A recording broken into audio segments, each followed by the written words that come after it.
This episode of Bullet Heaven was made possible with a copy of the game provided by Strictly Limited Games. You may know this by now, but 1cc's Star Hunter DX was a rather great game, and rather fortuitously re-received a timely surprise, the Star Hunter DX and Space Moth Lunar Edition Special Limited Edition from Strictly Limited Games. Though it comes in a much smaller box than the likes of Sisters Royale, Space Invaders Invincible Collection, or Darius Cosmic Revelation, it manages to boast some great extras.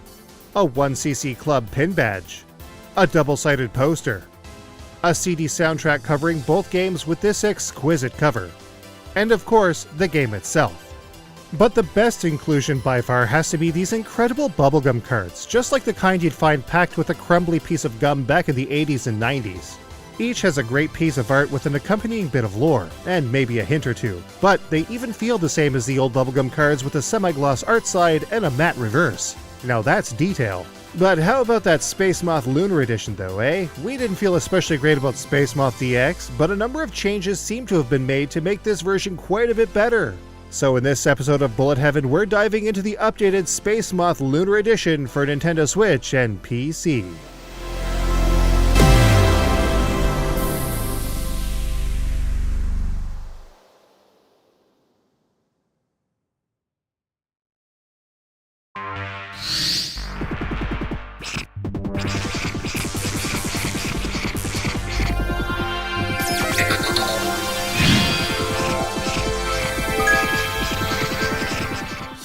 Space Moth Lunar Edition is a Tate Y-scrolling bullet hell shooting game developed by 1cc Games and published by Chorus Worldwide on November 18, 2021 for Nintendo Switch, PlayStation 4, Xbox Series consoles, and Windows PC. A physical edition bundled with Star Hunter DX was also made available for PlayStation 4 and Nintendo Switch by Strictly Limited Games and was released in early 2022, but was sold out long before shipping. As a kind of director's cut to Space Moth DX, which we took a look at in episode 145 of Bullet Heaven, Space Moth Lunar Edition rebalances the gameplay, adds new mechanics, and generally boosts the approachability and playability of Space Moth in general. And side by side, it's almost night and day. Let's take a closer look.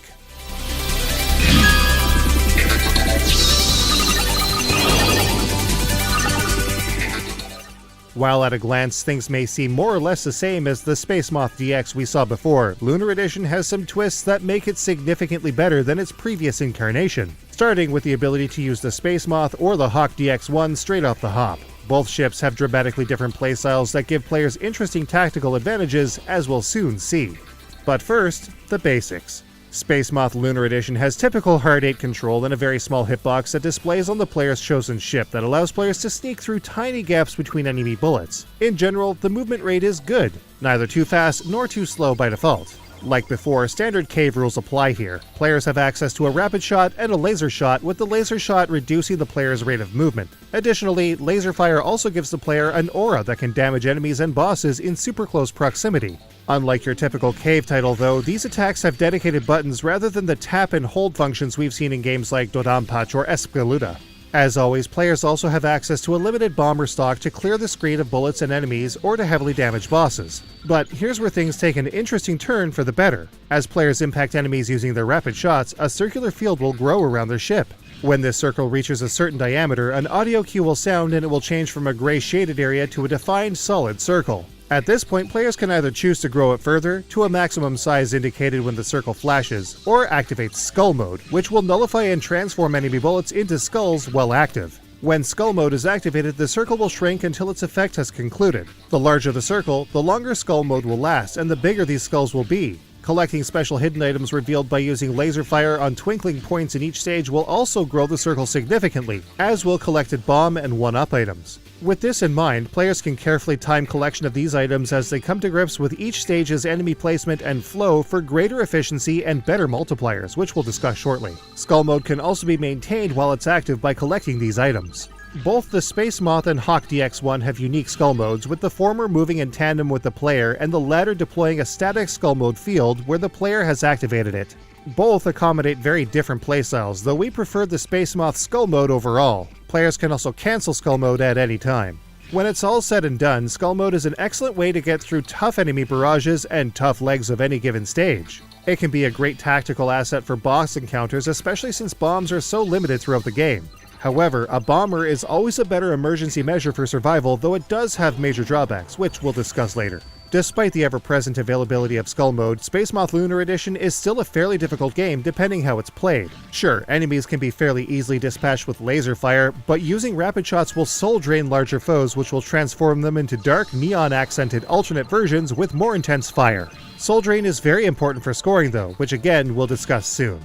It may only have 5 stages, but its limited credits and intense player opposition can make it a force to be reckoned with, especially when playing for score. However, unlike Space Moth DX, we felt very comfortable almost immediately with Space Moth Lunar Edition's gameplay. It isn't nearly as spiteful as DX was, and the controls have a much more solid balance. It's just right.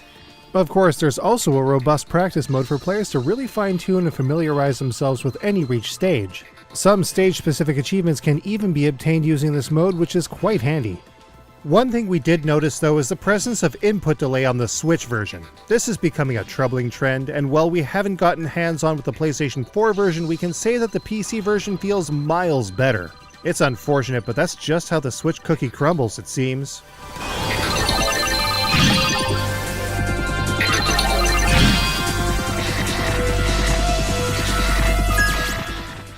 Like the gameplay, the scoring has also been overhauled in Space Moth Lunar Edition from DX. What was once a simple, mostly fixed scoring system now has huge scoring potential thanks to the Skull Mode and its multipliers. While Skull Mode alone will result in a decent payout, the real key is using Skull Mode to increase the multiplier found in the top left-hand corner of the screen.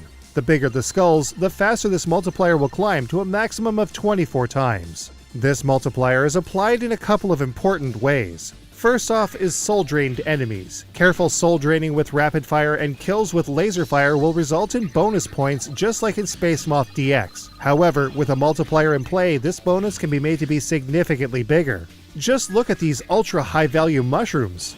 Secondly, the multiplier also applies to boss kills as well. Up to 240,000 points are on the line with just the first boss alone, and it only goes up from there. However, care should be taken. Dying will automatically reset the multiplier to 1, and using bombs will result in all bullets on screen being converted to large red skulls that will reduce the multiplier significantly. This further exemplifies why bombs should really be a last-ditch survival tool when playing for score. The multiplier will also always reset on the outside of each new stage. Besides these main scoring mechanics, players will also receive additional points for collecting special items as well as via bullet grazing and rapid shot impacts. It's all rather engaging in Lunar Edition, unlike DX, so it's just too bad that Space Moth Lunar Edition does not feature any sort of online leaderboards, whether it be on Switch, PSN, Steam, or otherwise.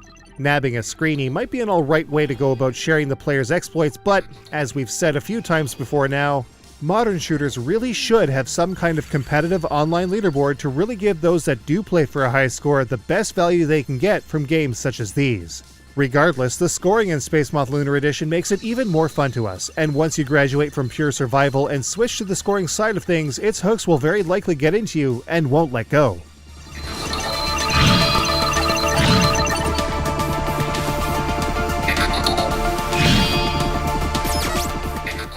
Whereas the gameplay is almost night and day compared to Space Moth DX, the presentation in Space Moth Lunar Edition is literally night and day. The visuals in Lunar Edition are completely reduxed from the enemies to the backgrounds. In most cases, they're much better. Enemies pop with better design and animation and explode into much more than simple blood splats. There's also all kinds of neat touches like the phases of the moon after each stage gradually changing from waxing crescent to full. In other respects though, it's not as impressive. Stage 2, for example, lacks the small beetles scurrying through the underbrush, which gave the stage a lot of personality. However, when it's all said and done, the game's visuals come through where it counts. Enemy shots are easy to see, even when they're tiny, and it's cool to see how soul-drained enemies morph into their neon-accented forms. But hey, what's up with all the skulls? Seems kinda random, right? Well, there's actually a reason, as the Space Moth is designed after the real-life Acherontia atropos, more commonly known as the Death's Head Hawk Moth, you know the one. This is also clearly where the Hawk DX1 gets its name. Nice touch. And wouldn't you know it, someone was listening because the soundtrack has been overhauled in exactly the places we talked about last time. Extra percussion has been added to the already super chill tracks, giving them just enough texture while maintaining their ultra nostalgic tones. Seriously, this soundtrack though, it has a quality we can't even really describe. It honestly makes both Day and I pine for a lost time that we're not even sure we ever lived through. That's the best kind of music right there. Star Hunter DX also did that for us as well.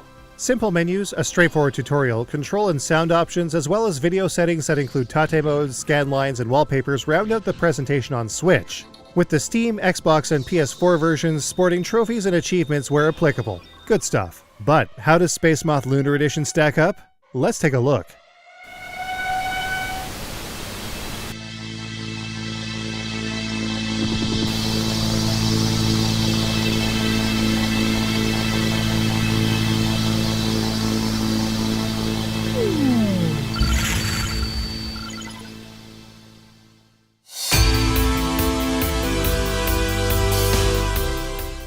Excellent control gives players a solid foundation to come to grips with the intense yet polished gameplay Space Moth Lunar Edition sports. Space Moth Lunar Edition can be challenging to newcomers, but veterans should have no trouble figuring out great strategies to get through each stage. With its engaging score system, Space Moth Lunar Edition's 5 stages seem longer than they are, in a good way. However, its lack of an online leaderboard might hurt its overall staying power. Though it's missing some of the elements that give Space Moth DX a little more personality on the stage side of things, the nuance and overall design, not to mention clearly defined bullets, are a winner. Great bosses too, they look awesome. Space Moth Lunar Edition's otherworldly soundtrack is improved over DX in just the right ways. Great sound effects never annoy. Though the lack of online leaderboard stings a bit, the new in-depth mechanics and addictive scoring feels fun and fresh. Space Moth Lunar Edition's low price tag makes it a solid buy with a great value, even for those with the original game. If you haven't played Space Moth at all, this is definitely the one to get. Without question, the additions and enhancements make Lunar Edition almost a new game entirely. Space Moth Lunar Edition comes highly recommended. You can get a copy of Space Moth Lunar Edition on all major platforms today. Physicals are sadly sold out, but you can see what else is on tap at Strictly Limited Games using the link below. Seriously, I'm super digging the soundtracks to 1cc's games. Dan Reaney has outdone himself yet again. But speaking of great music, it's time to dig into another cave shooter from the M2 Shot Triggers series. The limited run game's Dengun Fever on Special Edition is coming up on the next episode of Bullet Heaven. We'll see you all in the next episode.